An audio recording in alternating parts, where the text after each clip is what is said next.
to Amerisogyny. I'm your host, Hannah Blue. You're listening to episode 63, Transforming Lives Through Advocacy. Advocacy.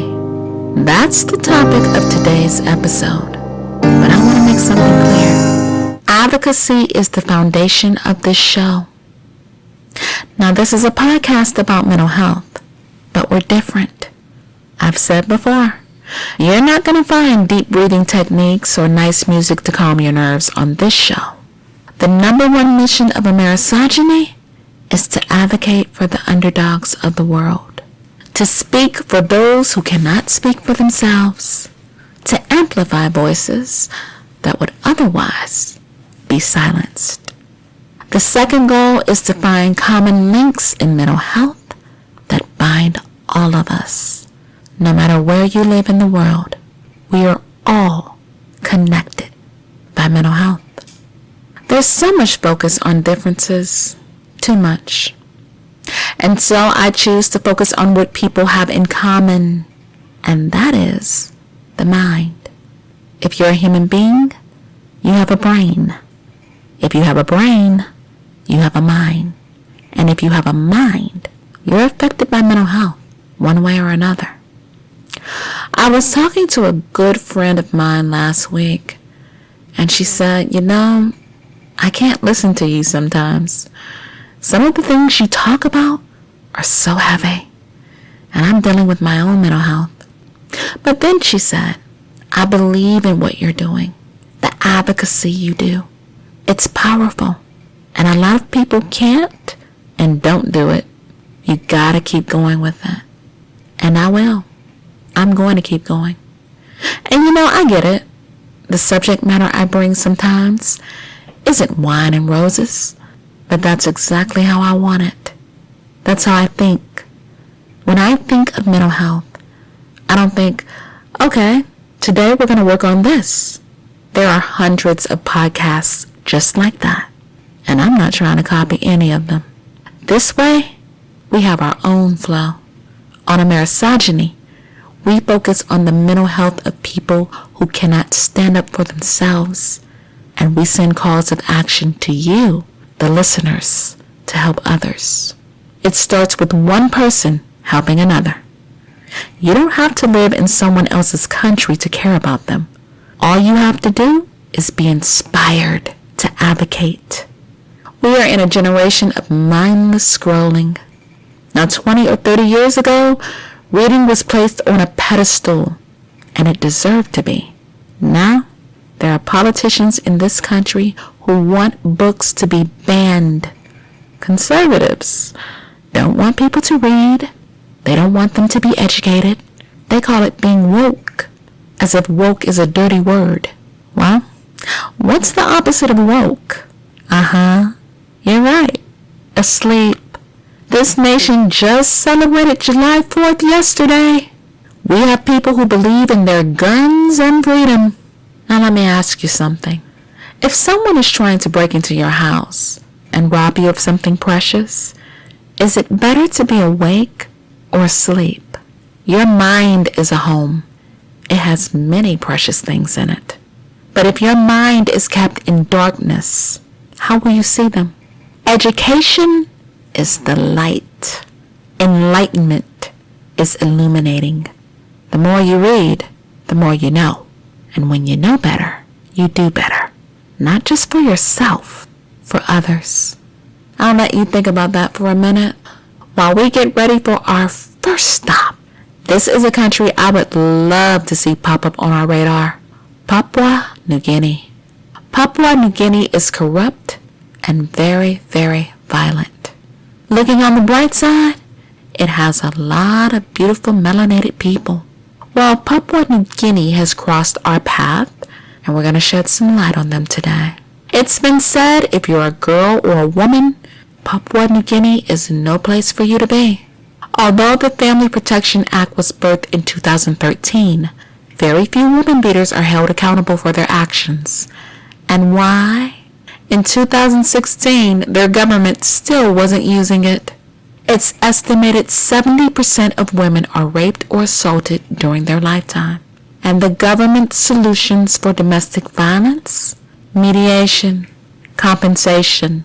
It's been said a woman is beaten every 30 seconds, and more than 1.5 million are victims of violence every year. Their police are corrupt. Would you believe in the 2000s, women and girls are accused of being witches and are beaten by mobs of men? Witches. Witch hunts. Now where have we as Americans heard that? 1692, Salem Village, Massachusetts. Over 160 people were accused of being witches and 19 people were hung. This happened in the U.S. in 1692, and it's happening in Papua New Guinea right now. This is why I say you need to know history, not just your own, the history of others. Because if we don't know history, we're doomed to repeat it. In May 2015, a group of men in a secluded part of the Inga province killed a woman after she was accused of sorcery. Listeners, I have no doubt you're intelligent. Now, do you think they were held accountable for their actions? You guessed right. And she wasn't the only one men attacked. At least 5 other women were beaten after they were accused of sorcery, but she died. Also in 2015, Prime Minister Peter O'Neill starved his country's anti-corruption agency of funding. And what happened when Chief Magistrate Neri Eliakim tried to intervene? The government wanted to suspend him for issuing an arrest warrant for Prime Minister O'Neill. This is what happens when your country is corrupt. And the shenanigans didn't stop there. On September 3rd, 2021, 3 men were released from prison after being accused of murdering a 31-year-old woman, Imelda Tupi Tiamanda, and she was married to one of the men. This happened in Mount Hagen. While the magistrate dismissed the charges, saying there was a lack of evidence. And get this, Imelda's body was found wrapped in tarp in the back of her husband's car. Once questioned by the police, allegedly he confessed to the murder. Now what do you mean, lack of evidence? A dead body is the last 3-pointer in an NBA championship game. The work for the prosecution was done. They could have easily won this case, and they still dropped the ball. COVID-19 didn't do women any favors. Under the pandemic, domestic violence and accusations of sorcery increased. In 2020, 15,444 cases of domestic violence were reported, but only 250 people were prosecuted and less than 100 people were convicted. The police said they didn't have enough resources to keep women and children safe. In all, their government is a joke, and the women and children of Papua New Guinea deserve much better. Better husbands, a better government. There are a lot of strong, independent women out there, but women who are supported by strong men who are kind and of sound mind not only are in a position to help themselves, they open doors for others, as in this next story on our next stop, India. Anuradha is a former child bride who advocates against child marriage in India. At 13, she wanted to finish school and be a teacher. She vividly remembers the day her dreams were put on hold. She said, "Dawn had just broken and the skies began to turn bright. My mother, rather hurriedly, woke me up saying, 'Anuradha, wake up. You need to do a lot of chores and get ready.' While my body resisted waking up, my inner voice screamed loudly, 'There is school today. Wake up.' It did not take a second longer for me to wake up and rush out of the bed. For the next 2 hours, I did all the household chores along with my mother, washing dishes, washing clothes, milking the buffaloes, and a lot of other things. Just when I was going to get my school uniform, my mother yelled to me, 'Wear the new dress that we bought for you.' But the teacher will shout at me for wearing that dress, I corrected her. Little did I know that my mother wanted me to dress for an event that was going to change my life. Anuradha married her husband Krishna, and within a year she became a mother. Now, unlike the dreadful woman beaters in Papua New Guinea, Krishna was very supportive of her. He encouraged her to study until the 10th standard, but when she was about to take the final 10th grade exams, she was 8 months pregnant with her second child, and due to stress being unsafe for her pregnancy, her family convinced her to miss the exams, and she dropped out of school. She said she attended a session that changed her life. It was on maternal, newborn, and child health, and she learned the importance of providing newborn babies with nutritious and healthy food. She says, ever since that program, I began attending all the programs conducted by World Vision in my community because I felt empowered by the knowledge I was acquiring. After she attended a training on child rights, she learned about the right to an education, and she was encouraged to retake her 10th grade exams through open schooling. Her husband Krishna is a good, strong man. He said, when Sunil came and spoke to us about helping Anuradha complete her education, I felt it was unjust to ask her to quit school. So I took the initiative to enroll her into the 10th grade to complete schooling. Now this is a man who wanted his wife to do better. He didn't beat her, he didn't kill her. He provided the way for her to finish her education. He could have easily said no, and that would have been that. But he believed in her, and watch what happens next. Anuradha joined World Vision India as a volunteer and began training children on education and child rights. She went door to door in her village to get parents familiar with these ideas and worked to ensure that all children in her village were enrolled in school. She said, earlier, I used to be known as Krishna's wife, but now everyone calls me Anuradha. Anuradha also soon realized that child marriage was cutting short the dreams of many girls in her village. In 2016, she joined the Child Protection Unit formed by World Vision India in her village. The members were trained about child protection issues and how to tackle them. They were also made aware of agencies like Childline, who helped legally deal with cases of child abuse and child marriage. One 14-year-old girl found Anuradha and shared that her family was secretly forcing her to marry. Anuradha helped the girl report the case. When Childline visited the village, they counseled the family and stopped the child marriage. Within 2 years, she reported 4 other cases to Childline. Not only did they stop the marriages, they also conducted large-scale trainings on the consequences of child marriage. In 2017, Anuradha was recognized by the district collector with a bravery award for her work. She says, I know the difficulties of being married off at such a young age, and I don't want other girls to endure this. So what is Anuradha up to now? She works as a local news channel host where she speaks passionately about child rights and the rights of women.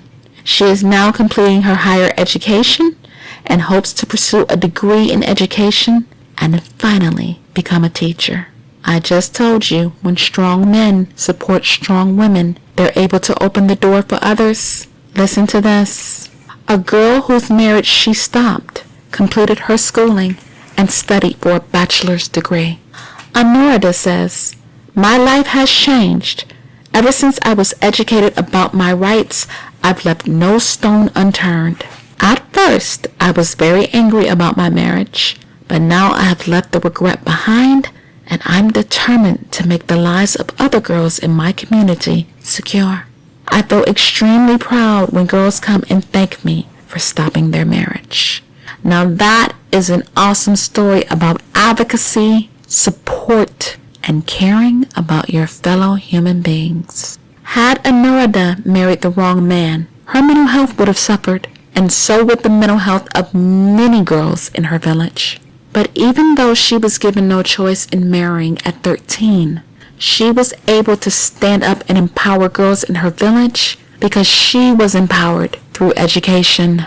Aniruddha and Krishna have 3 beautiful boys, and they're proud parents. But not every child has great parents. And that leads me to our next story on our next stop, the Philippines. Now, police in Papua New Guinea might be corrupt, but investigators from 10 other countries, including the UK, the US, France, and Germany, launched an investigation against almost 200 pedophiles for paying to watch live-streamed sexual abuse of children. One sexual abuse investigator called it rape by proxy. Pedophiles pay very little money to traffickers in the Philippines, and at times these sick animals often use their own kids to make the live content. And what's heartbreaking? Traffickers exploit the extreme poverty of people in the Philippines. But for 12 years, investigators all over the world have been tenacious. Every time a pedophile or a trafficker is arrested, their digital footprint, such as chats, financial data, locations, and IP addresses, are used to generate more leads. In 2022 alone, almost 500,000 Filipino children were trafficked to produce new child sexual content. Many of the victims were between age 3 and 12. The National Center for Missing and Exploited Children in the U.S., that's our country, received more than 32 million reports of child sexual abuse material from around the world. That is an 87% increase since 2019. I have no sympathy for pedophiles. I think they all should be castrated. And you heard me right. I said what I said. There is nothing, and I mean absolutely nothing, sexy about a child. I applaud all of these investigators for advocating for these children. If some of their own parents won't protect them, somebody has to. Well, not all parents are trash, and thank God for that. A group of parents are locking themselves in cells to better understand their children, and it's all going down on our next stop, South Korea. The cells are no bigger than a store cupboard. No phones or laptops are allowed inside, and there are only bare walls for the parents to look at. The parents wear blue prison uniforms, but they're not inmates. At the Happiness Factory, they're participating in a confinement experience. Most of the participants have a child who has withdrawn from society, and they've come to learn for themselves how it feels to be cut off from the world. Hikikomori was a term that was coined in Japan in the 1990s, and it describes severe social withdrawal among teens and young adults. In 2023, a survey was conducted. The study group consisted of people from 19 to 34 years old. More than 5% of respondents were isolating themselves. The confinement experience is a 13-week parental education program. It's funded by the Korea Youth Foundation and the Blue Well Recovery Center. The goal is to teach people how to communicate better with their children. For 3 days, the participants spend time in a room that replicates a solitary confinement cell. The hope is isolation will offer parents a deeper understanding of their children. Jin Young Hae, this is not her real name, has a son who has been isolating himself in his bedroom for 3 years. But since being in confinement herself, Miss Jin understands her 24-year-old's emotional prison a little better. She said, "I've been wondering what I did wrong. It's painful to think about. But as I started reflecting, I gained some clarity." According to Miss Jin, her son has always been talented, and she and his father had high expectations of him. But he was often ill and struggled to maintain friendships. He also developed an eating disorder, and that made going to school difficult. When her son began college, he seemed to be doing well for a term, but one day he totally withdrew. Seeing him locked in his room, neglecting personal hygiene and meals, broke her heart. According to Ms. Jin, her son has faced many challenges: anxiety, problematic relationships with family and friends, and not being accepted into a top university. She says all of these things may have affected her son, but he's reluctant to talk to her about what really is going on. When Miss Jen came to the Happiness Factory, she read notes written by other isolated young people. And she said, reading those notes made me realize, he's protecting himself with silence because no one understands him. According to research by the South Korean Ministry of Health and Welfare, there are many factors that cause young people to cut themselves off from the world. Some of the most common reasons are problems finding a job, issues with interpersonal relationships, family problems, and health issues. In a previous episode, I told you that South Korea has some of the highest suicide rates in the world, and its government introduced a 5-year plan to address mental health issues. As a result, there'll be state-funded mental health checkups for people aged 20 to 34 every 2 years. Now, sometimes your past definitely affects your future because the young people who isolated themselves in the 90s are now middle-aged and are dependent on their elderly parents. But hikikomori isn't the only issue Japan is facing. Now let's get ready for our last stop, Japan.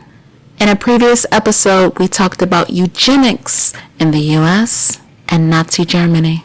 Well, it looks like Japan also used force to sterilize people with disabilities, and this happened from 1948 to 1996. The Eugenic Protection Law allowed authorities to forcibly sterilize people with disabilities, including those with mental disorders, hereditary diseases, or physical deformities, and leprosy. It also allowed forced abortions if either parent had those conditions. Well, now, Japan's Supreme Court has ordered the government to pay damages to people who were forcibly sterilized. Japan's Supreme Court has ruled the practice unconstitutional and stated it violated rights. The Eugenic Protection Law was aimed to prevent the increase of the inferior descendants from the eugenic point of view and to protect the life and health of the mother as well. About 25,000 people were sterilized without their consent. In 2019, the government offered to compensate each victim 3.2 million yen, that's about $19,800, but the victims argued that wasn't enough.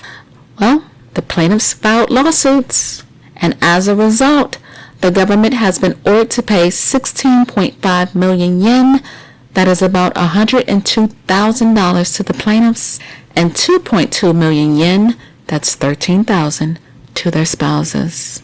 Judge Sabaru Takura said, the legislative intent of the former Eugenic Protection Law cannot be justified in light of the social conditions of the time. Now here's what made me smile. Plaintiffs outside the court, elderly men and women, many in wheelchairs, celebrated with their lawyers and supporters, holding up banners that read, "Victory." That is a victory indeed, and I'm so glad they fought for their rights. The last story I want to bring you out of Japan. Some women are being severely abused in prison. Some mothers are separated from their babies and are never told they can legally request to be with their babies under a year old inside prison if they have the permission of the prison ward. However, between 2011 and 2017, only 3 female inmates who had given birth while in prison were allowed to be with their babies behind prison walls. Separation at birth can be traumatizing for both the mother and the baby and can interfere with breastfeeding and parent-child bonding. And here's what's so sad to me. We already know that Japan is aging, but some older women continue to commit nonviolent crimes like shoplifting because of social isolation and loneliness. If you've ever seen The Shawshank Redemption, there was a prisoner named Crooks. He had been in prison for a long time, and by the time he was paroled, he was an old man. Well, when Crooks found out he was getting out, he wasn't happy. In fact, he got upset. He didn't want to leave prison because he had been institutionalized. He had come to depend on the environment and the friends that he made there. After Crooks was released, he got a job and an apartment, but his happiness didn't last long. Before he took his life, he wrote a letter to Andy and Red explaining why he decided to leave the world. He was lonely. So yeah, I can understand these women committing these crimes out of loneliness. The abuse that goes on inside these Japanese prisons are atrocious. Some use solitary confinement as punishment for prolonged periods. Other inmates are verbally abused by prison guards, and they have inadequate access to health and mental health services. And some recommendations were revised to the Ministry of Justice to end the use of solitary confinement for imprisoned people with disabilities and end the excessive use of solitary confinement of any imprisoned person. Also, set clear policies and rules that ensure all imprisoned people receive appropriate medical care in a timely manner. Also, to enforce the Ministry of Justice's 2014 notice that prohibits officials from shackling imprisoned persons while they're giving birth. And finally, advocate to increase access to alternatives to prison for older people, pregnant people, parenting mothers, people with disabilities, or serious medical conditions. In a previous episode, we talked about how services in the community would better impact people with mental health issues and substance abuse disorders. Those are all good recommendations in my book. Well, folks, I've enjoyed sitting here talking to you, and I do hope you've enjoyed this episode on advocacy. And sadly, all good things must come to an end, at least for this week, because I'm out of time. If you learned anything in today's episode, feel free to follow me. By now you know where. Podbean, Apple Podcasts, Samsung, Spotify, iHeartRadio, YouTube, and many more. The weekend is here, people. I want you to be good to yourselves and remember to advocate for others. I will be back with more stories. Be easy. Have a good weekend. Take care of yourselves. And